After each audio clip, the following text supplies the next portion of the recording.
धर्म का पालन, धर्म की रक्षा के लिए और अधर्म का विनाश करने के लिए मैं युग युग में प्रकट होता हूँ। कर्म का महत्व, कर्म किए जा, फल की चिंता मत कर। यह न सोच कि तुझे इसका फल क्या मिलेगा, बस अपना कर्तव्य कर। समता का भाव, जो सुख में और दुख में समान रहता है वही सच्चा योगी है। प्रेम और भक्ति, जो मुझे प्रेम करता है उसे मैं प्राप्त होता हूँ। प्रेम और भक्ति के बिना भगवान की प्राप्ति संभव नहीं है। अहंकार त्याग, अहंकार सबसे बड़ा शत्रु है। जब तक मनुष्य अहंकार को नहीं छोड़ता तब तक वह सच्चे ज्ञान को प्राप्त नहीं कर सकता। मृत्यु का सत्य, जो जन्मा है उसकी मृत्यु निश्चित है और जो मरा है उसका जन्म भी निश्चित है। इसलिए मृत्यु से मत डरो। स्वधर्म का पालन, अपने स्वधर्म का पालन करना ही सबसे बड़ा धर्म है, चाहे उसमें कितनी भी कठिनाइयां क्यों ना आए। मोह का त्याग, मोह से ही संसार में बंधन उत्पन्न होते हैं। जब तक मनुष्य मोह में बंधा रहता है तब तक वह मुक्त नहीं हो सकता। संयम और साधना, संयम और साधना से ही मनुष्य अपने जीवन को सार्थक बना सकता है। सत्य का मार्ग, सत्य ही धर्म है और धर्म ही सत्य है। सत्य के मार्ग पर चलने वाला कभी हारता नहीं। भ्रम और माया, इस संसार में सब कुछ माया है। जो व्यक्ति माया के भ्रम में फंसा रहता है वह सच्चे सुख को नहीं पा सकता। स्वयं पर विश्वास रखो और अपने आत्मबल को पहचानो। जब मनुष्य स्वयं पर विश्वास करता है तब वह असंभव को भी संभव बना सकता है। धैर्य और सहनशीलता, धैर्य और सहनशीलता मनुष्य के सबसे बड़े गुण हैं। जो व्यक्ति धैर्य और सहनशीलता को धारण करता है वही सच्चे सुख को प्राप्त कर सकता है। ज्ञान का महत्व, ज्ञान ही सबसे बड़ा धन है। जब मनुष्य ज्ञान को प्राप्त करता है तब वह अज्ञानता के अंधकार से बाहर आता है। क्षमा का भाव, क्षमा सबसे बड़ी शक्ति है। जो व्यक्ति क्षमा कर सकता है वही सच्चे अर्थ में बलवान है। मित्रता का मूल्य, सच्चा मित्र वही है जो संकट में आपके साथ खड़ा रहे। मित्रता में स्वार्थ नहीं होना चाहिए। आत्मा का स्वरूप, आत्मा अजर और अमर है। यह शरीर नाशवान है लेकिन आत्मा अजर अमर है। विनम्रता का महत्व, विनम्रता सबसे बड़ा गुण है। जो व्यक्ति विनम्र होता है वही सच्चे अर्थ में महान है। परिश्रम का मूल्य, परिश्रम ही सफलता की कुंजी है। बिना परिश्रम के कोई भी लक्ष्य प्राप्त नहीं किया जा सकता। अच्छी संगति का महत्व, जैसी संगति होगी वैसा ही व्यक्ति का जीवन बनेगा। इसलिए हमेशा अच्छी संगति का चुनाव करें।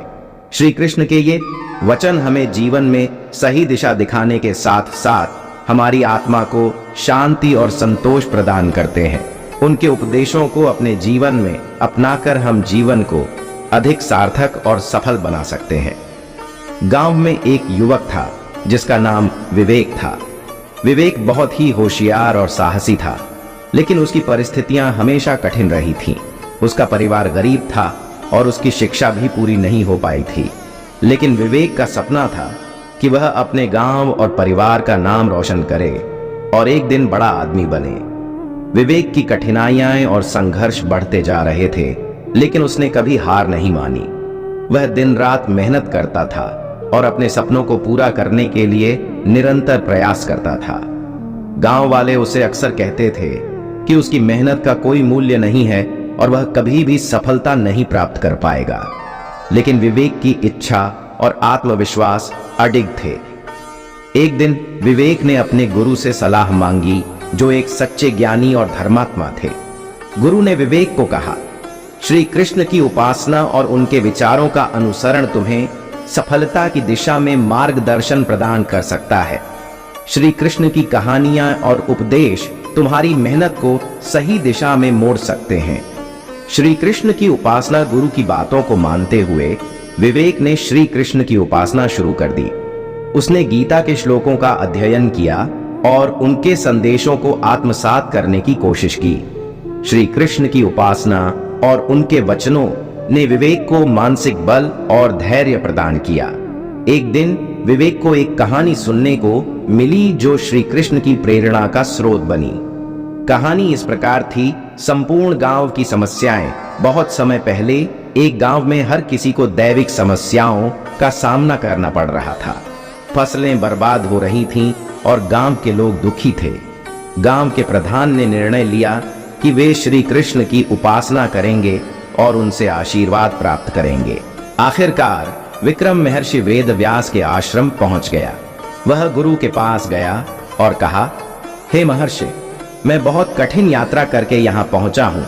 कृपया मुझे बताएं कि मैं अपने जीवन में सफलता कैसे प्राप्त कर सकता हूँ। महर्षि वेद व्यास ने मुस्कुराते हुए विक्रम को एक आसान सा काम दिया। उन्होंने कहा, विक्रम, मेरे पास एक बगीचा है। तुम्हारा काम है कि तुम बगीचे की सफाई करो और हर एक पौधे की देखभाल करो। जब तुम यह काम पूरा करोगे तब मैं तुम्हें जीवन का ज्ञान दूंगा। विक्रम ने बगीचे की सफाई और पौधों की देखभाल करना शुरू किया। यह काम बहुत कठिन था, लेकिन उसने कठिनाइयों को सहन करते हुए पूरी लगन से काम किया। उसने देखा कि बगीचे में कुछ पौधे मुरझा रहे थे और कुछ अच्छे से बढ़ रहे थे। विक्रम ने सभी पौधों को समान ध्यान और देखभाल दी। धीरे धीरे बगीचा सुंदर और हरा भरा हो गया। महर्षि वेदव्यास ने विक्रम के प्रयासों की सराहना की और कहा, विक्रम, तुमने बगीचे को सुंदर बना दिया है और यह साबित कर दिया है कि सच्ची सफलता धैर्य, मेहनत और ईमानदारी से आती है। जीवन में भी यही सिद्धांत लागू होता है। तुम्हें अपनी यात्रा में कठिनाइयों का सामना करना पड़ सकता है, लेकिन यदि तुम अपने संकल्प और मेहनत पर विश्वास रखोगे तो तुम निश्चित ही सफलता प्राप्त करोगे। श्री कृष्ण ने अर्जुन से कहा, तुम्हारी स्थिति भी विक्रम की तरह ही है। तुम्हारे सामने भी जीवन की यात्रा में कठिनाइयां आएंगी, लेकिन यदि तुम धैर्य और ईमानदारी के साथ अपने लक्ष्यों की ओर बढ़ते रहोगे तो तुम्हें सफलता प्राप्त होगी। अपनी यात्रा में तुम्हें कठिनाइयों का सामना करना पड़ सकता है, लेकिन यही तुम्हारी सच्ची परीक्षा होगी।